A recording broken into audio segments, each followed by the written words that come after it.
Ready for dictation? Start.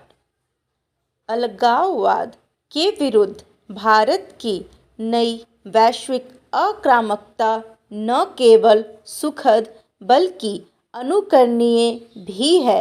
यह बात छिपी नहीं है कि कनाडा इन दिनों खालिस्तानी अलगाववादियों का अड्डा बना हुआ है और वहाँ से लगातार भारत को परेशान करने की साजिशें हो रही हैं। ऐसी साजिशों पर हमला बोलते हुए विदेश मंत्री एस जयशंकर ने साफ कहा है कि कनाडा की सभी प्रतिक्रियाएं वास्तव में वोट बैंक की मजबूरियों के कारण बाधित रही है।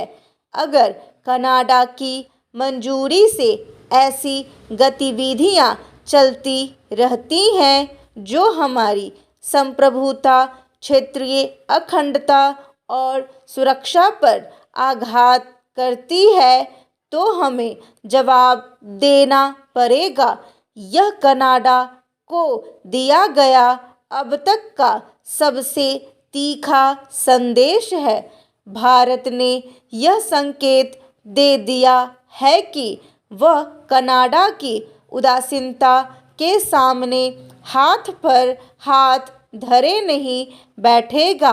वैसे यह देखने वाली बात है कि कनाडा सरकार भारत की चिंताओं पर ध्यान नहीं दे रही है।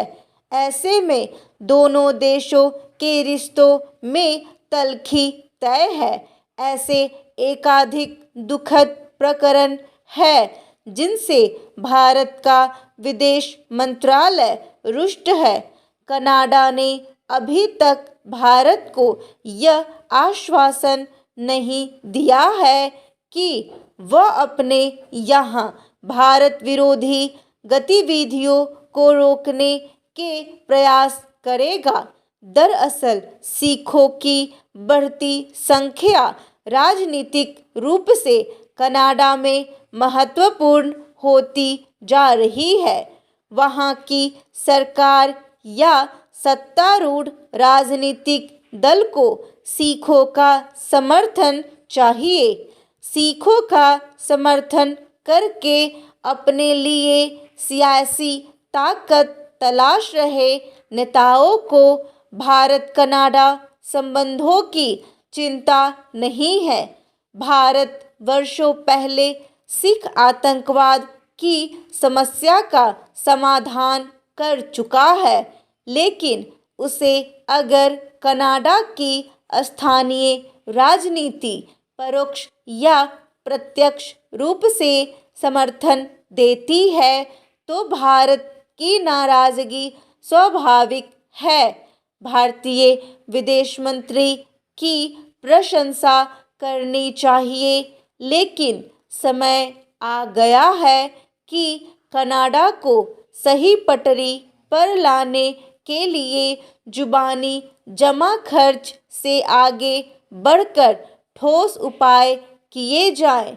उन विकल्पों पर विचार करना होगा जो कूटनीतिक दृष्टि से कारगर हैं।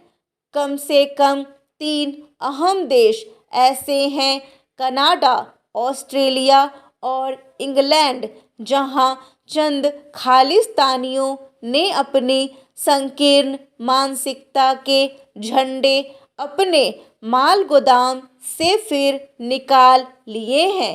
सिखों का एक बहुत बड़ा वर्ग है जो अलगाववाद की ओर नहीं जाना चाहता, जो अमन पसंद है और अपने पंथ की स्नेहिल बुनियाद को समझता है।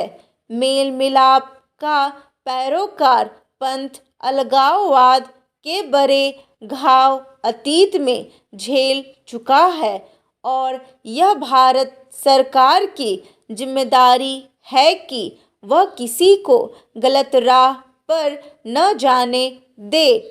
संकीर्ण खालिस्तानी जो कभी पंजाब लौटना नहीं चाहेंगे, वे भी अलगाववाद की बुझी हुई आग को दोबारा सुलगाना चाहते हैं।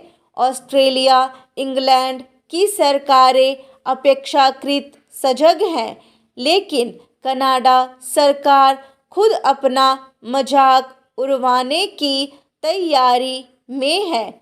सच्चाई से परे जाकर आखिर किस आधार पर कनाडा अलगाववाद को सही ठहरा सकता है? उच्च स्तर पर भारत सरकार को उससे बात करनी चाहिए।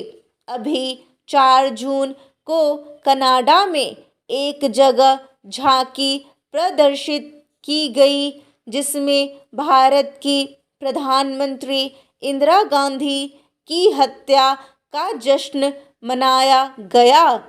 ऐसा जश्न मनाने वालों की जितनी निंदा की जाए कम होगी। ऐसे जश्न का बचाव किसी भी सांविधानिक, धार्मिक, सांस्कृतिक, सामाजिक पैमाने पर नहीं किया जा सकता। तब भी भारतीय विदेश मंत्री ने कड़ी आपत्ति जताई थी। अब विदेश मंत्रालय को कुछ आक्रामक होना ही पड़ेगा ताकि कनाडा की राजनीति को गलत दिशा में जाने से रोका जा सके।